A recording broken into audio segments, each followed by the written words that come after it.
बिष्णु बर' आङो थाखो बायाव फरायो। दिनै मा जादों? दिनै जोंनि फरायसालियाव आनजाद जादों। बै आनजादनि सोंलुफोरखौ फिननाय होनो हानाखै? हादो। हादोंना? ओरैनो मोननैसो बुंलाय मा सोंदों नोंनियाव? कुइसनफोराव मा फैदो? फार्स्ट से नाम्बाराव फिथानि मेल खन्थाइ फैदो। 2 नाम्बाराव मा दंमोन आरो? 2 नाम्बाराव थेबगाङा मानि थाखाय उदै गाज्रि जादोंमोन। बेखौ लिरनो हादोंना हायाखै? हादो। हादोंना? बेनिफ्राय मा फैदो? सानखान्थि फैदो? सानखान्थि इंराजि फैदो? इंराजिबो फैदो। फैदोंना? ओमफ्राय बिगियान फैदोंना फैयाखै? बिगियान गैया? फैदोंना गैया? बिगियान लिरनो हादोंना हायाखै? हादो। हादोंना? इयुनाव मा जानो गोसो दं नोंलाय? आं आर्मि जागोन? आर्मि अफिसार जागोन? खुलुमबाय, आंनि मुङा थरायना सुप्रिया बर'। आङो 4 थाखोआव फरायो। गामिनि मुङा मा गामि? फथला LP स्कुल। ओमफ्राय दिनै आनजाद जाबाय नङा होमबा? मा सोंलुफोर फैदों बेहाय? गोसो दं लिरनो हादोंना हायाखै? बेनिफ्राय देनां देरनानै मा जानो गोसो दं? प्रफेसार जानो गोसो दोङो? मोजां फराय दे दानिफ्राय दे।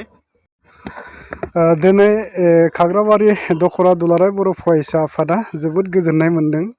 मानोना खाग्राबारि दख'रा दुलाराय बर' फरायसा आफादा मोनसे मावथांखि दङ, मिशन नो स्कुल ड्रप आउट।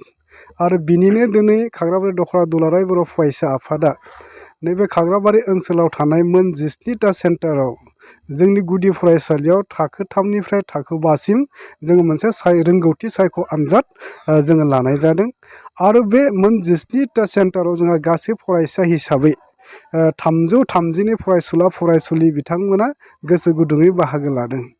आरो बिनि गुबै जाहोनानो जादों मा, नैबे जों जुदि जायखौ जों गोग्गो सोलोंथाइ नांगौ होननानै बुंदों, कुवालिटि इडुकेसन जोङो लाहोनायनि बाथ्रा बुंदों। आरो बिनि गेजेरजों बेखौनो नोजोर बोदों जे जोंनि उन्दै उन्दै गथ'फोरखौ जों गुदि फरायसालिनिफ्रायनो जों जुदि सोलोंथाइनि फारसे कनसेप्टखौ जों क्लियार खालामनानै होनो हायोब्लासो जों फैबाय थानाय समाव बिथांमोनखौ जोङो गोग्गो मोनसे सोलोंथाइ लागिरि महरै जों मोननो हागोन। मानोना दिनै जोंनि गथ'फ्रा दिनै गोबां समाव गोबां दिनै फरायसालि नागारनाय, दिनै बायदिसिना जाथायफ्रा जोंनि सिगाङाव नुजाथिफैबाय थादों। बैफोर मानो थाखाय जादों? माने 1 नाम्बार बाथ्राया बेनो, जोङो इडुकेसननि जे कनसेप्टखौ जोङो उन्दैनिफ्राय जों बिथांमोननो लाहोनो हायाखै।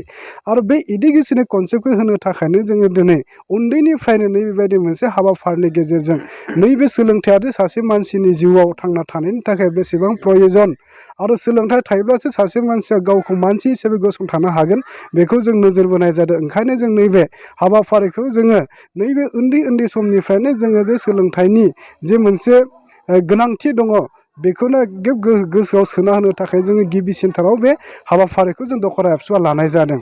बेनि उनाव आरो माने गोजौ थाखोफोरनि थाखाय माबाफोर हाबाफारि लाबावगोन नामा?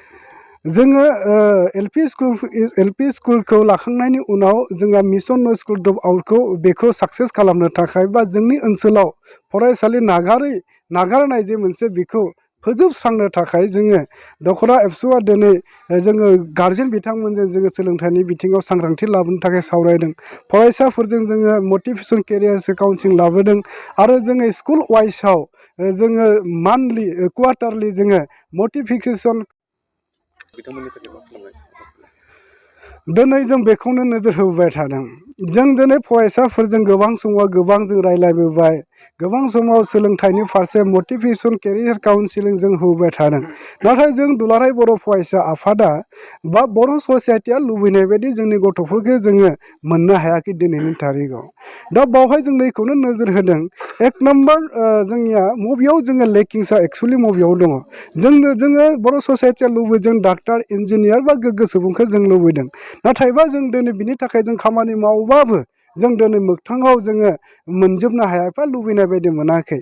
आरो बिनि गुदियावनो दङ होननानै बुङोब्ला जों सानो जे जों मोनदांनो मोनदों, जोंनि गारजेनफोरा दिनै इडुकेसना मा बुस्थु, आरो इडुकेसनखौ जोंनि फरायसाफोरनो गावबा गावनि गथ'फोरनो माबायदि रोखोमै होनांगौ बेखौ जों दिनैसिमबो क्लियार जायाखै, आरो कनसेप्ट क्लियार जायाखै। जायनि थाखाय दिनै जोंनि फरायसाफ्रा स्कुल नागारनाय, जायनि थाखाय जोंनि गथ'फ्रा माने एखेबारे लामसामाव फरायबोनानै गावखौ मोनसे मोजां रोखोमै गसंथानायनिफ्राय दिनै जानगाराव दङ आरो बिनि गुदियाव जुदि जोङो जुदि मोगथाङाव जुदि जोंनि फरायसाफोरखौ जोंनि फैबाय थानाय फरायसाफोरखौ जुदि गोग्गो सोलोंथाइ लाहोथारनांगौब्ला माने जोंनि गार्जेनफोरा कनसियास जाग्रोनांगोन जोंनि गार्जेनफोरा गावनि गथ'नि सायाव बावसोमनांगोन सेक्रिफाइस खालामनांगोन जत्न लानांगोन आरो बेखौ जोङो माबायदियै जोङो बे गथ'खौ मा समाव मा उसुबिदा सुबिदा जादों बे बुस्थुखौ जों लाना फैनांगोन मानोना दिनैनि समाव जों गार्जेनफोरखौ नुदों